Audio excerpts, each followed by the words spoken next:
एक ही तरीका है, हम अपने बच्चों का कैरेक्टर बिल्डिंग कर सकते हैं सीरत नबी से। और मैं दूसरी बात कहता हूं कि देखें, मुझे बार बार कहा जाता है कि आप बड़ी ज़िद्दी हैं आप, कि आप ये नहीं करिए, जो लोगों ने करप्शन की हुई है बस इनको छोड़ दें, इनको माफ़ कर दें, इनके ऊपर ना बात करें, मुल्क का सोचें। मुझे बड़े बड़े, जो मैं हुकूमत में भी था तो मुझे प्रेशर पड़ता था कि जी NRO दे दो इनको, और जब इमरान खान नहीं मानता तो कहते बड़ा ज़िद्दी है। भाई मेरा अपना पैसा होता शायद मैं माफ़ी कर देता इन चोरों को, लेकिन अवाम का पैसा है ये, क्या गुर्बत है, लोग भूखे मर रहे हैं, 5 करोड़ पाकिस्तानी 2 वक्त की रोटी नहीं खा सकते, उनका पैसा चोरी करके तुम बाहर चले जाओ और फिर आके कहोगे जी अब इनको NRO दे दो। देखिए ये मुल्क का मसला है। वक्त क्या है कि हमारे मुल्क के ऊपर बैरूनी साजिश करके इस मुल्क के वो नामवर डाकुओं को ऊपर बिठा दिया गया है जो 30 साल से चोरी कर रहे हैं। मुल्क आते हैं, हुकूमत करते हैं, मुल्क को लूटते हैं, वापस बाहर चले जाते हैं, फिर NRO लेके फिर वापस आते हैं, फिर चोरी शुरू कर देते हैं, फिर बाहर चले जाते हैं, पैसा मुल्क का बाहर ले जाते हैं। अब मैं सवाल ये पूछता हूं कि अगर एक बहसियत माशरा हम इस जुल्म और नाइंसाफी के खिलाफ अपनी आवाज बुलंद नहीं करते और इसका मुकाबला नहीं करते, हमारे और भेड़ बकरियों में कोई फर्क नहीं है। अल्लाह तेरी इबादत करते हैं, तेरे से मदद मांगते हैं।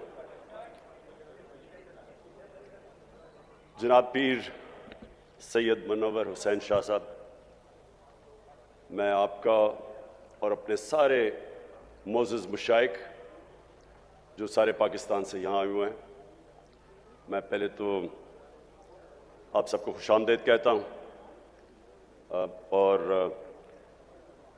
मुझे खुशी है कि इस मौके पे मैं आप सबसे अपनी बातचीत भी कर लूँ और जो मेरे ख्यालात हैं अपने मुल्क के ऊपर वो भी आपके सामने रख लूँ, यहाँ बात ही कर लूँ। सबसे पहले जी मैं ये वाज़ेह कर दूं कि मैं कोई इस्लाम का स्कॉलर नहीं हूं। मैं कभी भी अपने आप को कोई इस्लाम का आलिम नहीं समझा, लेकिन मैं एक वो इंसान हूं जिसने आहिस्ता आहिस्ता अपनी ज़िंदगी के तजर्बे से, और तजर्बा वो जो कि मेरी क्रिकेट की वजह से सारी दुनिया में मुझे फिरने का मौका मिला। मैंने अपनी यूनिवर्सिटी भी बाहर की और फिर कोई अपने 20-25 साल ज़िंदगी के आधा वक्त पाकिस्तान गुजारता था और आधा मुल्क से बाहर गुजारता था क्रिकेट की वजह से। तो मैंने अपनी ज़िंदगी के तजर्बे से और दुनिया को स्टडी करते हुए मैं अपने दीन की तरफ आहिस्ता आहिस्ता आता गया। और मैं जो बातें करता हूं वो मैं एक स्कॉलर की हैसियत से नहीं करता, वो इंसान जो अपने आप को बड़ा खुशकिस्मत समझता है कि अल्लाह एक अपना कभी किसी के ऊपर ख़ास करम करता है तो उसको वो ईमान दे देता है। अल्लाह का जो सबसे बड़ा तोहफा, मैं अपने बेटों को भी ये बताता हूँ कि अगर किसी जो सबसे बड़ी नेमत अल्लाह किसी को दे सकता है वो है ईमान की। बोला नहीं है, वो है ईमान की। अगर ईमान इंसान को दे देता है, मेरी नज़र में, फिर से मैं एक स्कॉलर नहीं अपनी हैसियत से बात कर रहा हूँ, वो इंसान को आज़ाद कर देता है।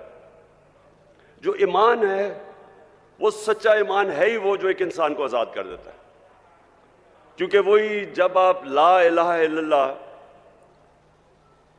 आपके दिल में जब अल्लाह ईमान डाल देता है उसका मतलब ही कुछ और हो जाता है। बनिस्बत कि हम दुनिया में मैंने बड़े मुसलमान देखे हैं, कलमा भी पढ़ते हैं, लेकिन वो उनको आज़ाद नहीं करता। कुरान की एक मैंने आयत पढ़ी थी कि ईमान वाला आदमी ईमान वाले आदमी को पहचान लेगा। वो कैसे पहचानेगा? मेरी नज़र में वो आज़ाद हो जाते हैं, वो अपनी नफ्स पे काबू पा जाते हैं, उनके खौफ दूर हो जाते हैं। وہ لالچ کو کنٹرول کر لیتے ہیں، پیسے کو استعمال کرنا سیکھتے ہیں، پیسے سے استعمال نہیں ہوتے۔ سب سے بڑی بات کہ وہ سوائے اللہ کے کسی کے سامنے نہیں جھکتے۔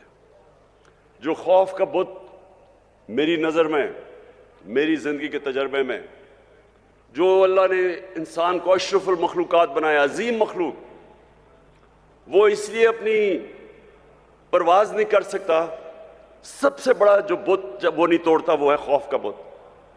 مرنے سے میں ڈرتا ہوں، میں ظالم کے سامنے نہیں کھڑا ہوتا، میں نوکری کر رہا ہوں، میں اپنے ضمیر کے خلاف جاتا ہوں کہ میری نوکری نہ چلی جائے۔ میں تو اس کو بھی شرک سمجھتا ہوں۔ جدھر آپ اپنے ضمیر کا سودا کرتے ہیں اور رائے حق سے ہٹتے ہیں، میری نظر میں تو وہ بھی شرک ہے۔ پیسے کی پوجا کرنا، پتہ ہے کہ میں چوری کر رہا ہوں، کرپشن کر رہا ہوں، لیکن میں ہر چیز جسٹیفائی کر لیتا ہوں کہ جی میرے گھر میں پیسہ نہیں تھا اس لیے چوری کر رہا ہوں۔ میں نے تو زندگی میں لوگوں کو ہر چیز کو جسٹیفائی کرتا دیکھا ہے، قتل کو بھی وہ جسٹیفائی کر دیتے ہیں، کرپشن کو، قتل کو، جھوٹ کو، زنا کو، سب کو جسٹیفائی انسان کر سکتا ہے۔ تو جو ایمان ہوتا ہے وہ انسان کو بدل دیتا ہے، وہ اصل میں انسان کا جو قبلہ ہے وہ صحیح قبلہ آ جاتا ہے، اس کا ڈائریکشن زندگی کا بدل جاتا ہے۔ وہ بجائے دنیا میں رہنے کے وہ اپنی آخرت کی فکر کرنی شروع کر دیتا ہے، اور وہ پھر اس کا کیریکٹر بھی بدلنا شروع ہو جاتا ہے۔ کبھی بھی انسان کا کیریکٹر نہیں بدلتا میری نظر میں، جب صرف ایمان ہی کیریکٹر بدل سکتا ہے انسان کا۔ تو یہ میں سمجھتا ہوں سب سے بڑی نعمت ہے اللہ کی۔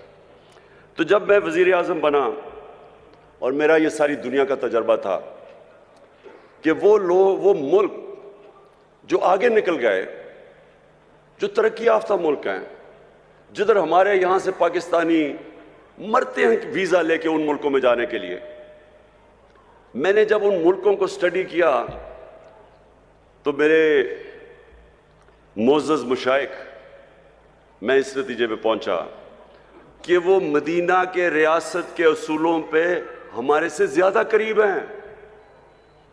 ادھر عدل اور انصاف کا نظام ہمارے سے بہتر ہے، ادھر ان کی میرٹ کا نظام بہتر ہے، ادھر انسانیت کا نظام بہتر ہے۔ فلائی ریاست، میں آپ کو کئی ایسی ریاست بتا سکتا ہوں اسکینڈینیویا میں، اور اگر آپ کبھی پاکستانی ملے ادھر سے تو ان سے پوچھیں کہ انسانیت کیا ہوتی ہے۔ ہمارے تو نبی صلی اللہ علیہ وسلم نے تب تقریباً 1500 سال پہلے دنیا کی سب سے پہلی فلائی ریاست بنائی تھی۔ اس سے پہلے تو کوئی فلائی ریاست نہیں تھی، بادشاہ تھی، طاقتور کے پاس سب کچھ تھا، کمزور کے پاس کچھ نہیں تھا۔ جو انسانی نظام اور جو جانوروں کے نظام میں فرق کیا ہے؟ جانوروں کے نظام اور انسان میں کیا فرق ہے؟